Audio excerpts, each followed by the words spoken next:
अकारण करुणा वरुणालय भक्तवांछा कल्पतरु तड़िद्वत विनिंदित पीतांबरधारी श्री बालकृष्ण प्रभु की वांगमयी प्रतिमूर्ति श्रीमद् भागवत महापुराण हम आप सबके मध्य में विराजमान हैं, उन्हें बारंबार प्रणाम। मंच पर विराजमान विप्रवृंद, श्रीमद् भागवत जी की संगीत सेवा में अवस्थित समस्त गंधर्वजन,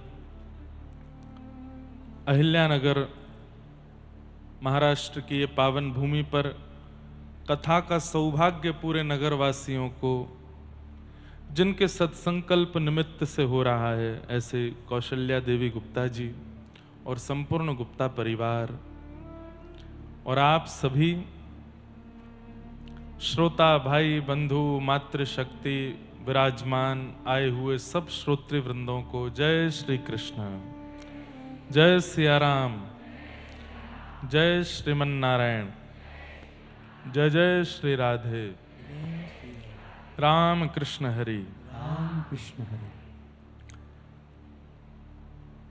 आज एकादशी का पावन मंगलमय अवसर और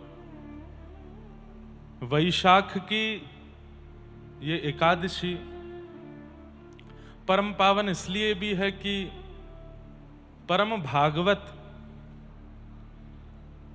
भगवान का मुखमंडल जिन्हें माना जाता है, ऐसे श्रीमद् वल्लभाचार्य जी की आज प्राकट्य तिथि है। जिन महाप्रभु वल्लभाचार्य जी की कृपा से हम सबको नवनीत प्रिय यानी कि लड्डू गोपाल जी की सेवा प्राप्त हुई, जिनकी कृपा से श्रीनाथ जी प्रकट हुए, जिनकी कृपा से जो हमारे घरों में हम ठाकुर जी की बाल भाव से सेवा करते हैं, वो सेवा जिनकी कृपा से प्राप्त हुई, ऐसे भगवान के मुखमंडल को वैश्वानराय कहा जाता है। उन्हीं का ही जो अवतार हैं श्रीमद् वल्लभाचार्य जी महाराज, आज उनका प्राकट्य दिवस है। वर्तमान छत्तीसगढ़ की भूमि में चंपारण्य करके स्थान है, रायपुर के पास में, वहां महाप्रभु जी का प्राकट्य हुआ था। गत वर्ष जयपुर की भक्तमाल कथा में, हर वर्ष एक कथा जयपुर में करते हैं भक्तमाल की, जन्माष्टमी के आसपास, तो महाप्रभु जी का चरित्र पूरा कहा था। आज ही के दिन उनका प्राकट्य हुआ, जिन्होंने सुंदर भगवान की स्तुति गाई, मधुराष्टकम। अधरम मधुरम वदनम मधुरम मधुराधिपते अखिलम मधुरम। गोपी मधुरा गावो मधुरा, यष्ट मधुरा सृष्टि मधुरा,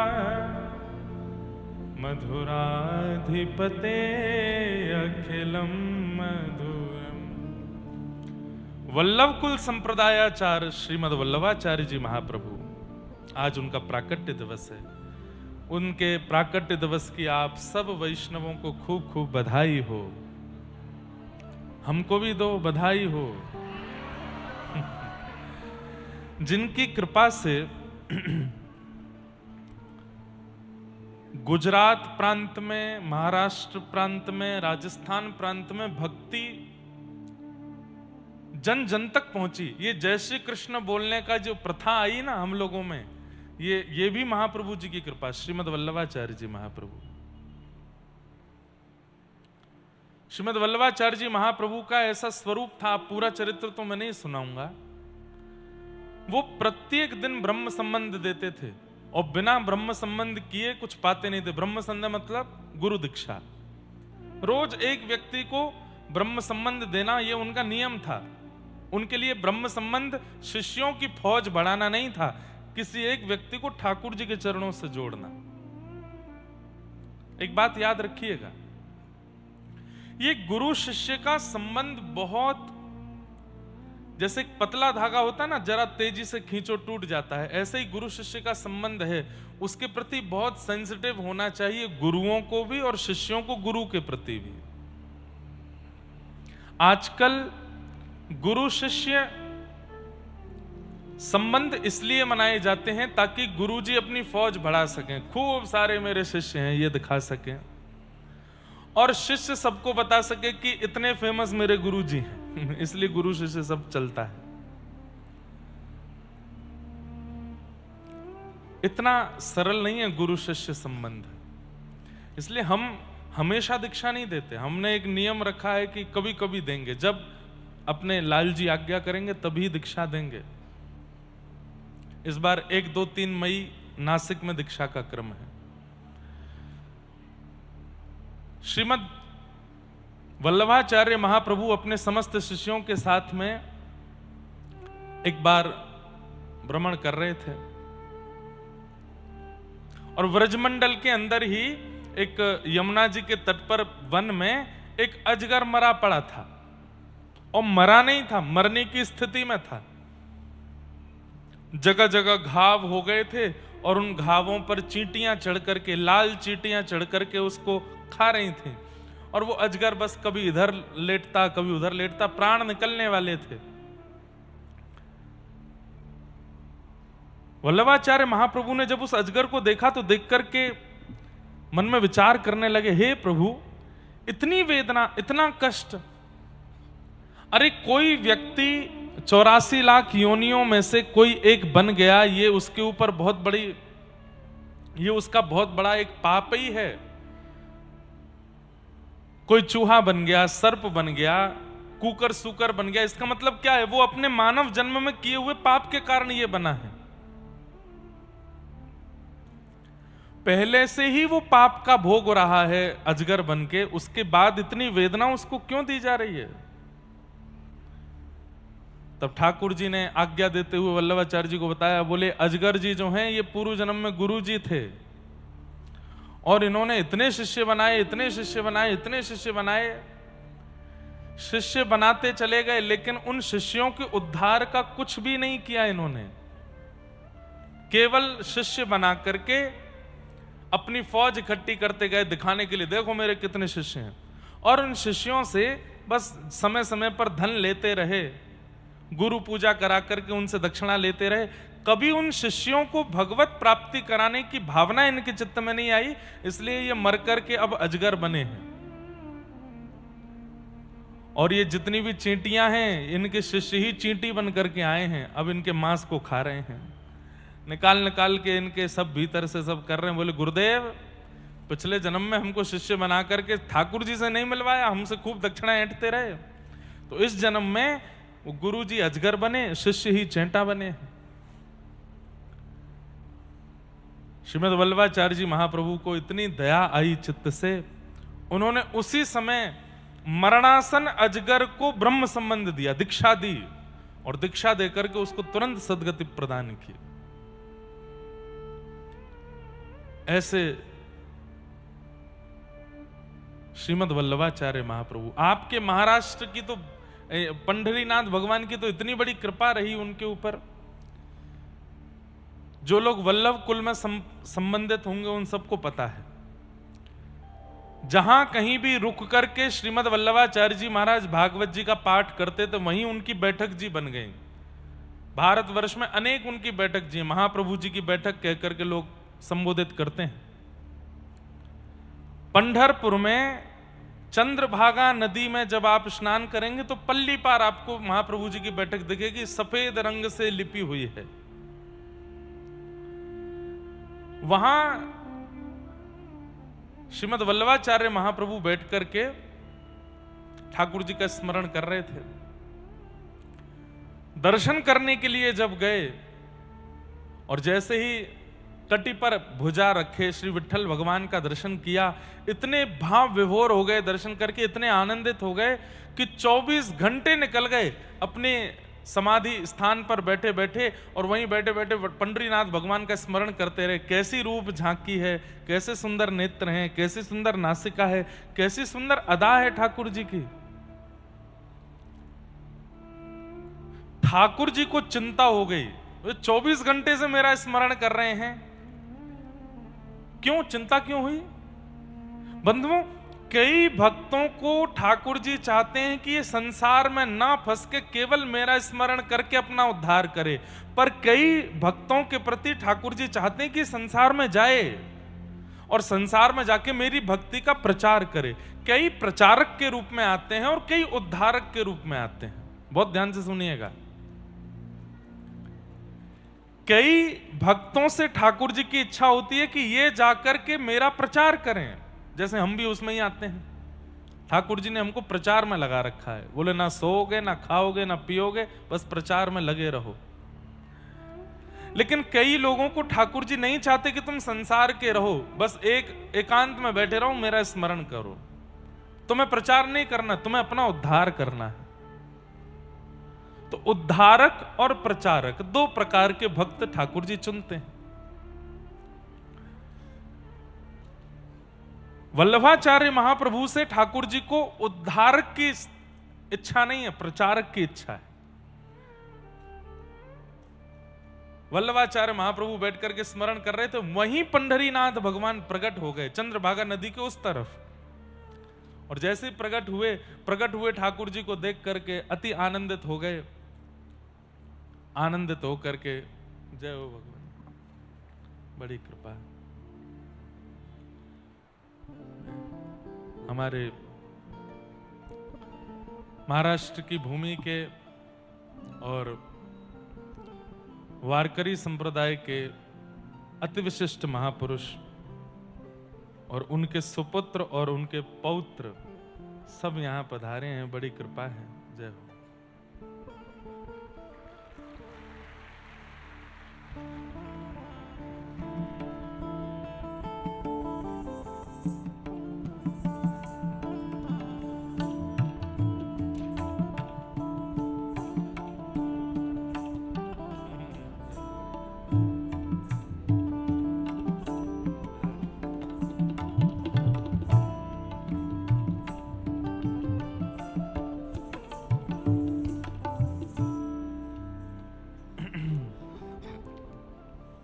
हमारे श्री गोविंद दादा, जिनको खूब प्रेम, हमको जिनसे खूब प्रेम प्राप्त होता है, ऐसे गोविंद जी आए हैं। उनके दोनों सुपुत्र भी पधारे हैं। 2 वर्ष पूर्व जब नासिक में 1 मास तक रह करके अनुष्ठान और कथा करने का अवसर मिला था, तब आपका सानिध्य, आपके पितामह का सानिध्य खूब हमें प्राप्त हुआ। तब से ही खूब स्नेह प्रेम है। आज आप कथा में पधारे, आप सबकी ओर से भी आपको बहुत बहुत अभिनंदन, खूब खूब प्रणाम। वहाँ हम नासिक में जब कथा करते थे तो रात्रि के समय आप कभी कभी बैठ करके नामदेव जी, तुकाराम जी, ज्ञानेश्वर माउली के सुंदर सुंदर भाव हमको बताते, ज्ञानेश्वरी के भाव हमको बताते।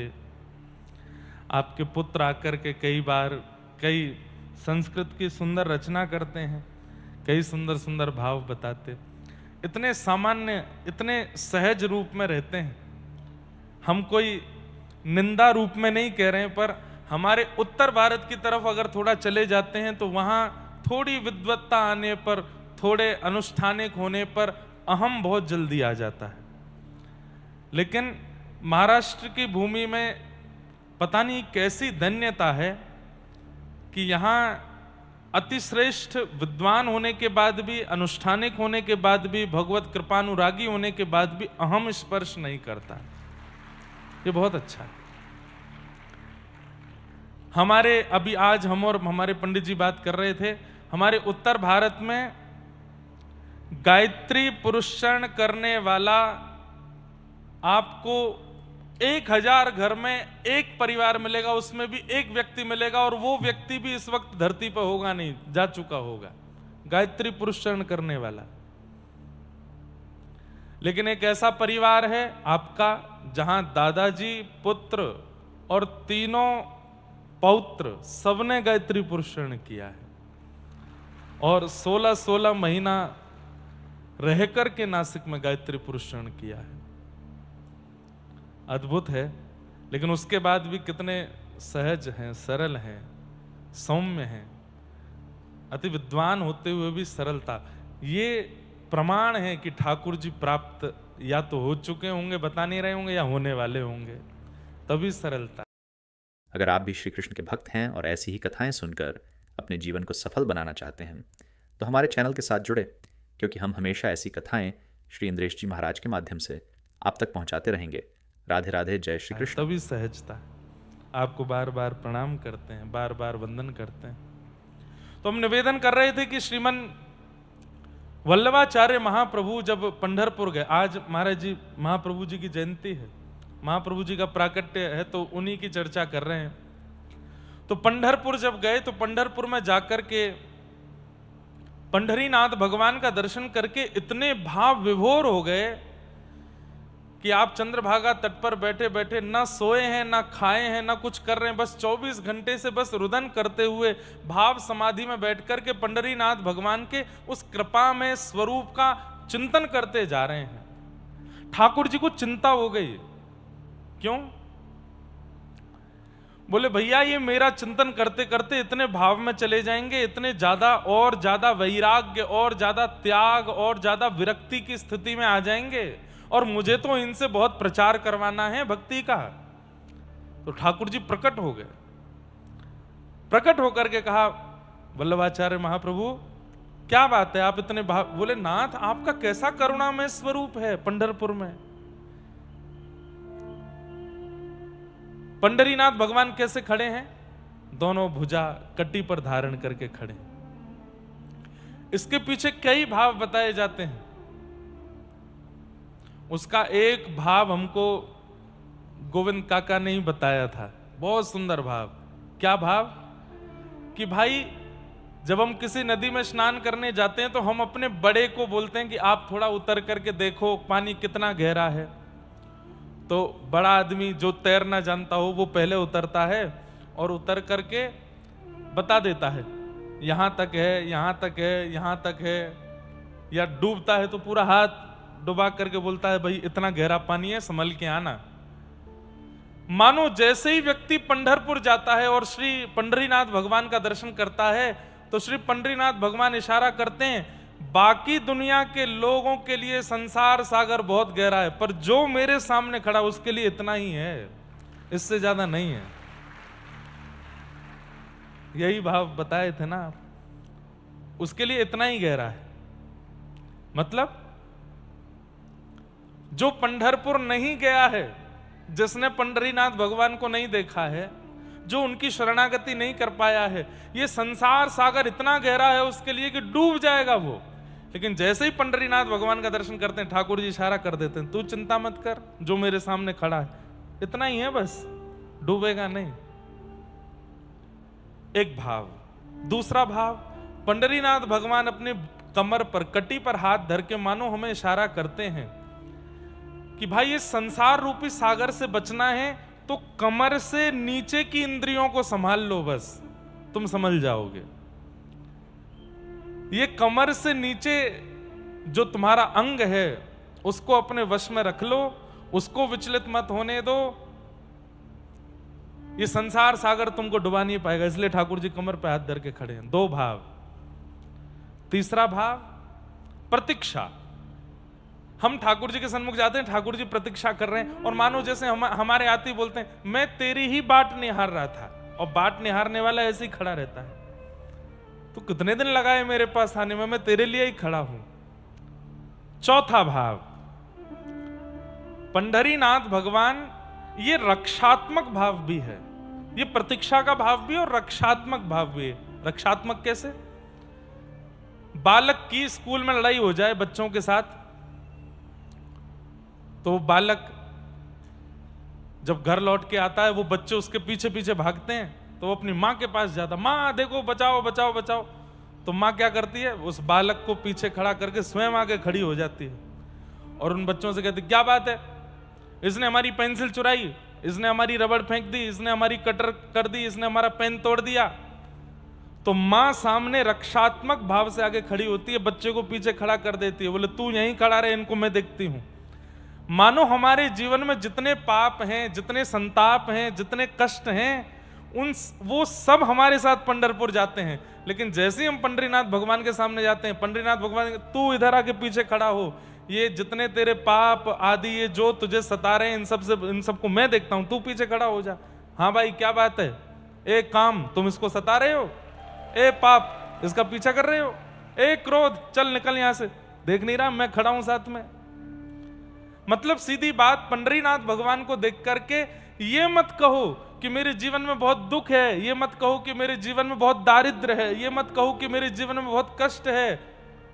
कष्ट दुख दारिद्रों को कह दो मेरे जीवन में पंडरीनाथ हैं। सोच समझ के आना हमारे पास। रक्षात्मक भाव, कमर पर हाथ धर के व्यक्ति तब खड़ा होता है, बोले रुक जा तू यहां खड़ा हो, मैं देखता हूं इसको। रक्षात्मक भाव। अनेक भाव हैं पंडरीनाथ भगवान के। बस उसी रूप का दर्शन करके वल्लभाचार्य महाराज भावुक हो गए। आप कितने दयालु हैं नाथ।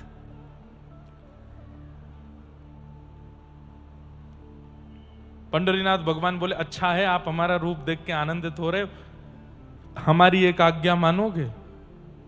बोले क्या? विवाह कर लीजिए। वल्लभाचार्य महाप्रभु बोले कैसी बात कर रहे हैं आप?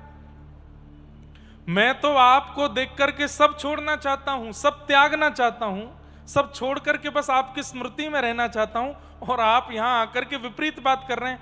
मतलब वही बात कि जीव में पानी आ रहा था खीर खाने के लिए, लेकिन किसी ने आकर के दही खिला दी। कितना अजीब लगे।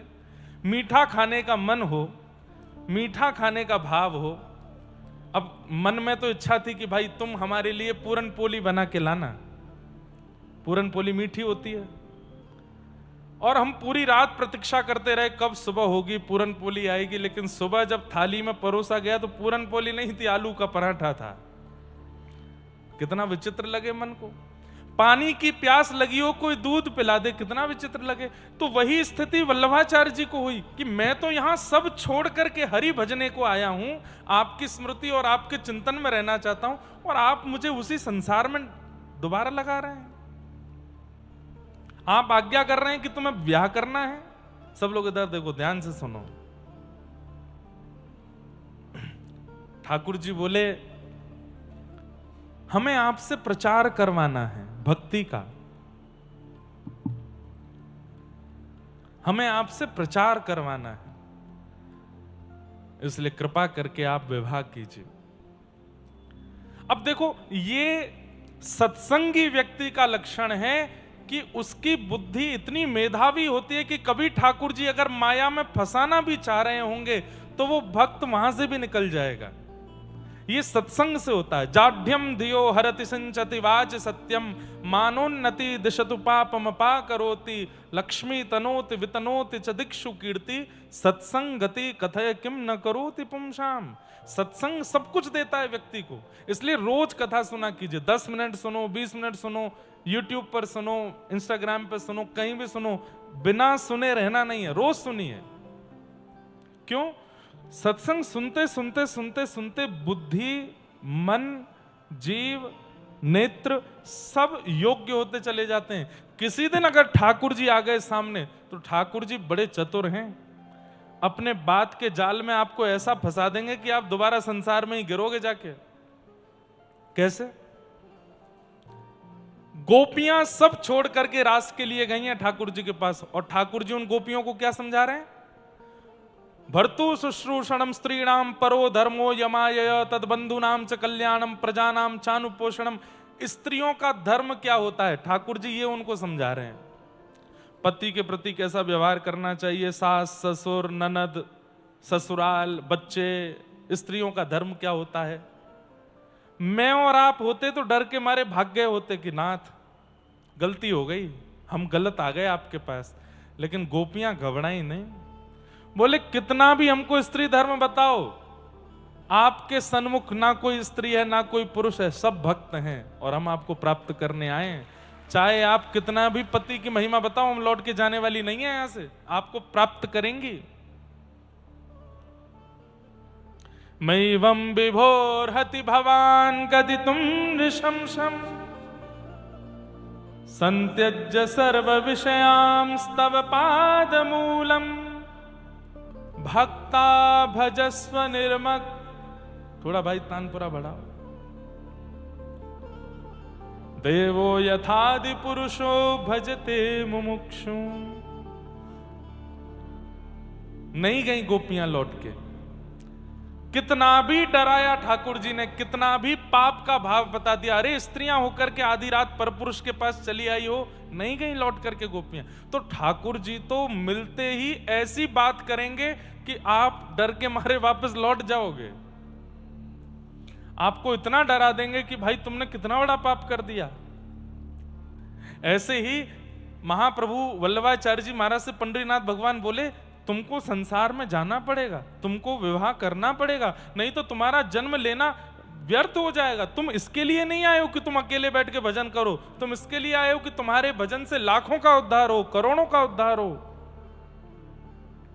जाओ, जाके भजन करो, जाके गृहस्थाश्रम में प्रवेश करो, विवाह करो। श्रीमद् वल्लभाचार्य महाप्रभु बोले, मैं आपकी आज्ञा मानूंगा, लेकिन बदले में मुझे कुछ और भी चाहिए, दे सको तो दीजिए। पंडरीनाथ भगवान बोले, क्या चाहिए? बोले, पहले वचन दो, जो मांगूंगा सो दोगे। बोले, देंगे। बोले, मैं विवाह तो करूंगा, लेकिन फिर पुत्र के रूप में आप ही आइएगा मेरे यहां पर, पुत्र के रूप में आप आइए। मैं कभी कभी जब ये भक्त चरित्र सुनता पढ़ता हूं तो मैं सोचता हूं, अगर मैं होता तो मैं नहीं बोलता। ठाकुर जी ने कह दिया तुम जाके विवाह करो, तो हम तो विवाह ही करते और कुछ नहीं कहते ठाकुर जी से। अब भाई ठाकुर जी कह रहे हैं, एक बात हम एक्स्ट्रा क्यों बोले अपनी तरफ से? लेकिन ये सत्संग का प्रभाव है कि वो ऐसी मेधावी बुद्धि प्रदान करता है कि ठाकुर जी भी अगर कहीं आपको कुछ आज्ञा कर रहे हैं तो उनसे क्या चर्चा करनी है, ये सत्संग सिखाता है। भगवान बोले, हमारे जाल में हमको ही फंसा दिया, हमें पुत्र रूप में लेकर के क्या करोगे महाप्रभु जी? तब वल्लभाचार्य महाप्रभु कहते हैं, मुझे मेरे मन पर भरोसा नहीं है। विवाह के बाद पत्नी में आसक्ति होती है, फिर संतान होने के बाद पुत्र पुत्री में आसक्ति होती है, लेकिन यदि पुत्र होने के बाद वह पुत्र भगवान ही होंगे तो उनके प्रति आसक्ति भी भक्ति बन जाएगी। इसलिए आप ही पुत्र बन के आओ। मैं संसार में रह नहीं सकता, मैं तो आप में ही प्रेम भी आपसे करूंगा, आसक्ति भी आप में करूंगा, क्रोध भी आप पे करूंगा, सब कुछ आपसे। इसलिए आप मेरे पुत्र बन के आओ। भगवान ने हृदय से लगा लिया वल्लभाचार्य महाप्रभु को और आज्ञा दे दी, मैं आपका पुत्र बन के आऊंगा। और श्रीमद् वल्लभाचार्य जी के पुत्र के रूप में गोसाई श्री विठलनाथ जी का अवतरण हुआ। उनका नाम ही विठलनाथ रखा। विठलनाथ जी जिन्होंने ठाकुर जी के श्रृंगार, राग और भोग, इन तीन सेवाओं का प्रतिपादन किया। ठाकुर जी का श्रृंगार कैसा होना चाहिए, सबसे पहले धरा धाम पर श्री विठलनाथ जी ने बताया। ठाकुर जी की भोग सेवा कैसी होनी चाहिए, ये विठलनाथ जी ने बताया। ठाकुर जी के सामने कौन सा राग गाना चाहिए, कैसे पद गाने चाहिए, ये भी विठलनाथ जी ने बताया। आज पूरा विश्व जिस सेवा प्रणाली का पालन कर रहा है, उसमें बहुत बड़ी कृपा श्री विठलनाथ जी की। कूलर बंद हो गए क्या हैं? अच्छा तो लग रहा है, वैसे शांति हो गई। आप लोगों को गर्मी लगेगी वो बात अलग है, पर मंच पर क्या बढ़िया शांति से हो गई है।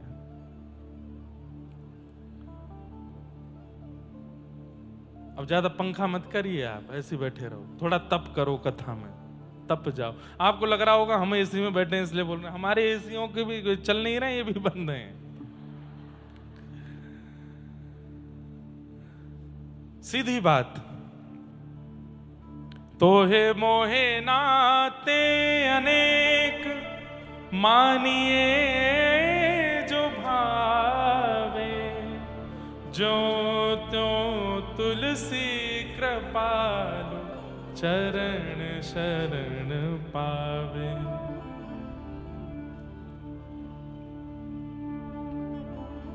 श्री वल्लभाचार्य महाप्रभु ने ठाकुर जी को पुत्र रूप में मांगा और गोसाई श्री विठलनाथ जी के रूप में भगवान ही पधारे। ऐसे श्रीमन वल्लभाचार्य महाप्रभु का आज प्राकट्य दिवस है। उन्हें हम बारंबार प्रणाम करते हैं, बारंबार वंदन करते हैं। सबसे पहले लड्डू गोपाल इस पूरी धरा धरती पर यदि किसी के पास थे तो श्रीमन वल्लभाचार्य जी के पास।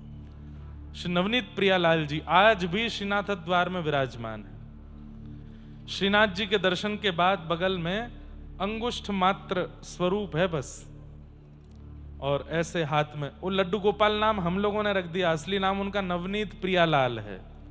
हाथ में नवनीत है।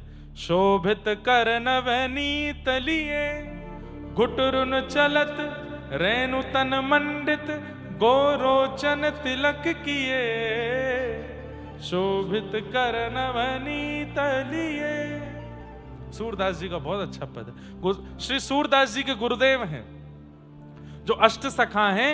उन अष्ट सखाओं में से 4 सखा जो हैं उनके गुरुदेव श्रीमद वल्लभाचार्य महाप्रभु और 4 सखाओं के गुरु श्री गोसाई विठलनाथ जी। बहुत सुंदर चरित्र है श्रीमद वल्लभाचार्य महाप्रभु का, जिनकी कृपा से आज पूरा विश्व ठाकुर जी के मंगल में दर्शन कर रहा। अरे इससे बड़ी और क्या कथा हो सकती है कि श्रीनाथ जी प्रकट हो गए गिरिराज जी से। सबसे पहले तो भुजा प्रकट हुई नाग पंचमी के दिन। नाग पंचमी के दिन ठाकुर जी की भुजा प्रकट हुई। कैसे? एक सद्दू पाने नाम के एक ब्रजवासी थे गिरिराज जी में, उनकी बहुत सारी गैया थी। उनमें से एक गाय ऐसी थी जिसके दुग्ध में से अद्भुत सुगंधी आती थी, और उस गाय का दूध सद्दू पाने किसी को नहीं देते थे। अपने घर की सेवा, घर के ठाकुर जी की सेवा घर के लोगों को ही देते। अब कुछ दिनों से क्या होता है कि वो गाय जब चरने के लिए जाती हैं तो सुगंधित दुग्ध देने वाली गाय वो जब लौट करके चर के आती है तो उसका थन से दूध निकालते हैं तो दूध है ही नहीं, निकल चुका है, किसी ने काढ़ लिया हो। सद्दू पाणे जी ने विचार किया मैं पीछे जाके देखूं तो इसका दूध कौन निकाल लेता है।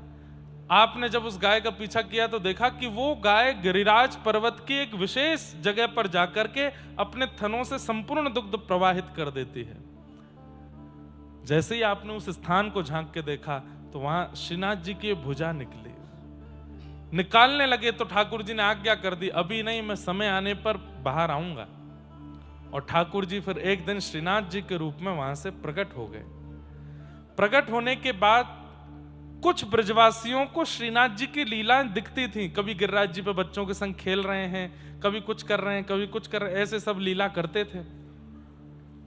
सद्दू पाणे जी ने कहा, नाथ मैं आपके लिए कुछ प्रसादी बनवाया करूं, आपको भूख लगती होगी। ठाकुर जी बोले, हम कुछ नहीं पाएंगे, केवल तुम्हारी इस गैया का दूध पिएंगे। कब तक नहीं पाएंगे? बोले, मेरे प्राणनाथ श्रीमद वल्लभाचार्य जी महाराज जब तक गिरिराज जी नहीं आएंगे तब तक मैं दूध पीऊंगा, पयव्रत करूंगा। भक्त ने ठाकुर के लिए पयोव्रत किया हो ये तो सुना होगा, पर ठाकुर ने भक्त के लिए पयोव्रत किया, दूध पर रहे ठाकुर जी। और कितने वर्षों तक श्रीनाथ जी केवल दुग्ध पान करते रहे। एक समय आया श्रीमद वल्लभाचार्य जी महाराज अपने समस्त शिष्यों के साथ जब गिरिराज जी पहुंचे, सद्दू पाणे ने देखा इतनी भीड़ आ रही है, कौन महापुरुष आ रहे हैं। तब किसी ने बताया, बोले अरे श्रीमन वल्लभाचार्य महाप्रभु आ रहे हैं। वल्लभाचार्य नाम सुनते ही अरे अरे अरे ये नाम तो पहले सुना है, अरे हमारे यहाँ गिरिराज जी में एक ठाकुर प्रकट भयो, वह ठाकुर ने इनको नाम लेके कही जब ये आवेंगे तब वो अन्न पामेंगे।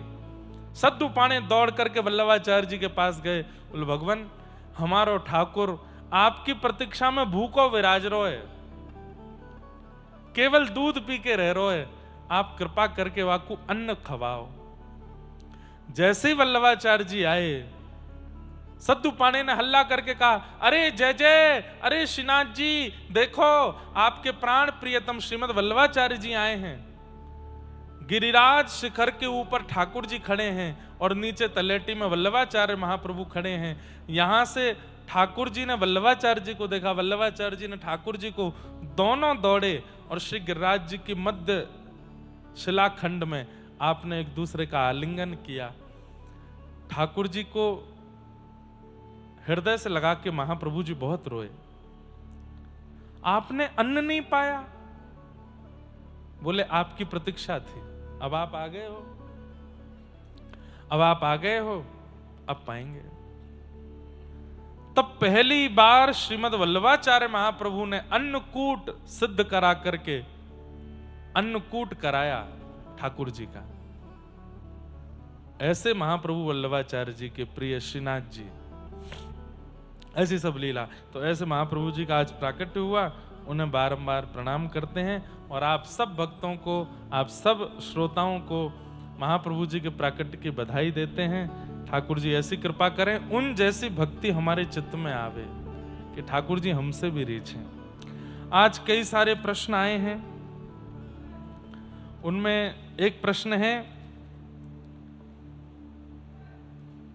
कि जब मैं नाम जप नहीं करता था, मनमाने आचरण करता था, सिर्फ मंदिर भी कभी कभी जाता था, तब मेरे काम भी होते थे, व्यापार भी चलता था, कोई अपमान भी नहीं करता था। पर जब से मैंने नाम जप शुरू किया है, संतों के पास जाने लगा, मेरे जीवन की परेशानियां कम नहीं हो रही और ज्यादा परेशानी होती जा रही हैं। मुझे यह जानना है कि प्रभु, जब से नाम स्मरण के बाद मेरे जीवन में बहुत कष्ट है, कोई काम नहीं हो रहा, मुझे मार्गदर्शन करें कि अब प्रभु स्मरण के बाद भी मैं कष्ट क्यों पा रहा हूं, ऐसा क्यों? बहुत ध्यान से सुनिए। पहली बात तो, पेट में दर्द हो और आप सिर दर्द की दवाई खाओगे तो पेट दर्द कैसे ठीक होएगा? नाम जप कष्ट दूर करने के लिए नहीं, भगवत प्राप्ति के लिए होता है। आपने नाम जप चुना ही गलत कार्य के लिए है। संतों के पास जाना, कथाएं सुनना, नाम जप करना, ये इसलिए थोड़ी कर रहे हैं कि हमारे जीवन में कष्ट नहीं आवे। ये इसलिए कर रहे हैं कि चाहे जितने कष्ट आए, ठाकुर जी हमें आपको पाना है।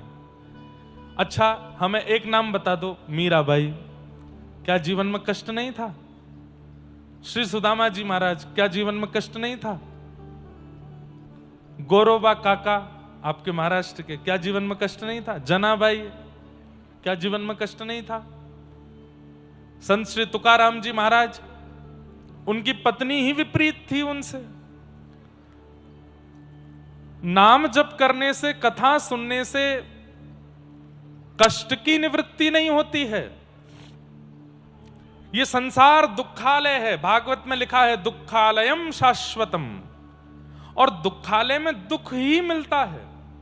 भोजनालय में भोजन मिलता है, पुस्तकालय में पुस्तक मिलती है, कार्यालय में कार्य होता है, विद्यालय में विद्या अध्ययन होता है, ऐसे ही दुखालय में दुख सहा जाता है।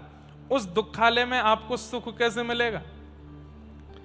इसलिए आप ये सोच करके नाम जप कर रहे हैं कि मेरे जीवन के सारे काम स्मूथ हो जाएं, तो सबसे पहले तो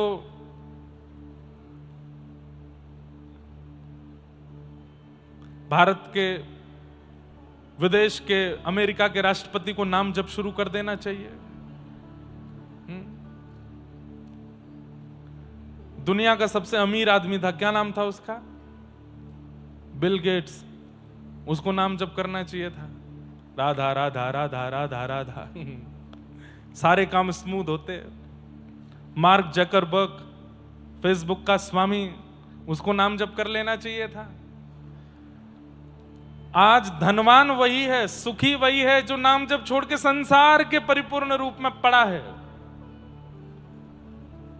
लेकिन आप यदि ये सोच रहे हैं कि नाम जप से जीवन में सुख आ जाएगा, नहीं, ये कर्म बंधन है, ये तो जैसे है वैसे आएगा।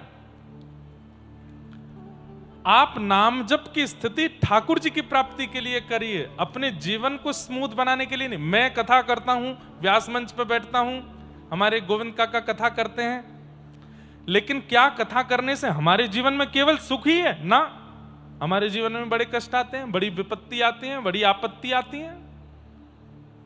ये तो संसार का नियम है, यहां सबको भोगना पड़ता है, कोई नहीं बचता इन कष्टों से। आपको लगता है कि वो बहुत ज्यादा सुखी है, वो बहुत ज्यादा नहीं, इस संसार में जन्म लेकर के अंतिम श्वास तक जो व्यक्ति सुखी रहा, हो ही नहीं सकता। एक नाम नहीं बता सकते आप मुझे। सबके जीवन में कष्ट आता है, क्योंकि इसका नाम दुखालय है, यहां दुख आएगा ही आएगा। पर एक चीज होती है जो मैं हर कथा में कहता हूं, कि नाम जापक व्यक्ति का स्वभाव ऐसा हो जाता है कि जपते जपते जपते जपते उसकी स्थिति ऐसी हो जाती है कि जीवन में कष्ट आता है, विपत्ति आती है, आपत्ति आती है, और वो सुन्न हो जाता है, उसको फर्क नहीं पड़ता, फिर वो सहना सीख जाता है। बस इतना अंतर है कि संसारी व्यक्ति कष्ट सह नहीं पाता, और नाम जापक व्यक्ति जीवन में आने वाले बड़े से बड़े विषाद को भी सह लेता है। नाम कष्ट को दूर करता है, वो बात की बात है, नाम सहना सिखा देता है, जूझना सिखा देता है, भजन लड़ना सिखा देता है। अब ये तो वही बात हो गई, मैंने जूडो कराटे सीखे, अब जूडो कराटे सीखने के बाद में अब मुझसे कोई लड़े नहीं। अरे ऐसे कैसे होगा? लड़ने आएंगे तो तुम जूडो कराटे सीख करके उसको डिफेंस कर सकते हो। नाम जप क्या है? डिफेंस करना सिखाता है। चाहे जितनी बड़ी आपत्ति शारीरिक आ जाए, संबंधिक आ जाए, बौद्धिक आ जाए, मानसिक आ जाए, पारिवारिक आ जाए, नाम जप जूझना सिखाता है, लड़ना सिखाता है। कष्ट दूर नहीं होगा, कष्ट से लड़ना पड़ेगा। ये तो वही बात हो गई कि अर्जुन महाभारत युद्ध के बीच में जाके कह देता, ठाकुर जी सुनो, क्या आप भगवान ही तो हो? बोले हाँ, बिना युद्ध करे मुझे जिता दो, आप तो भगवान हो। आपके सोचने से सब कुछ हो जाता है, तो एक काम कर दीजिए, क्या मुझे बाण ना चलाना पड़े, मुझे युद्ध ना करना पड़े, और मैं हस्तिनापुर का विजयी हो जाऊं, ये महाभारत युद्ध में जीत जाऊं। ठाकुर जी नहीं कर सकते थे क्या? कर सकते थे। एक चुटकी बजा करके जो पूरी पृथ्वी का प्रलय कर देते हैं और केवल नेत्र तिरछा करके पूरी पृथ्वी का सृजन कर देते हैं, वो महाभारत युद्ध नहीं जिता सकते थे? अर्जुन को जिता सकते थे, लेकिन भगवान ने क्या कहा? युद्ध च, मैं साथ हूं, मैं रास्ते बताता रहूंगा, मैं समझाता रहूंगा समय समय पर जीत तो तुझे लड़ करके ही हासिल करनी पड़ेगी, तुझे जूझना ही पड़ेगा। नाम भगवान कृष्ण हैं और आप अर्जुन हो। अपने जीवन में आने वाली आपत्ति, विपत्ति, समस्या, और ये जो आपने कुछ लिखा है, ये सब महाभारत के दुर्योधन, दुशासन, भीष्म पितामह, ये सब हैं, ये सब सामने आएंगे। डिफेंस तो आपको करना पड़ेगा, लेकिन बीच बीच में नाम जाप रूपी कृष्ण, सत्संग रूपी कृष्ण के पास जाते रहो, वो मार्ग बताते रहेंगे कैसे करना है। सब स्मूथ हो जाए ऐसा कभी नहीं होगा, और ये सोच के अगर भक्ति के मार्ग में आए हो तो वापस लौट जाओ।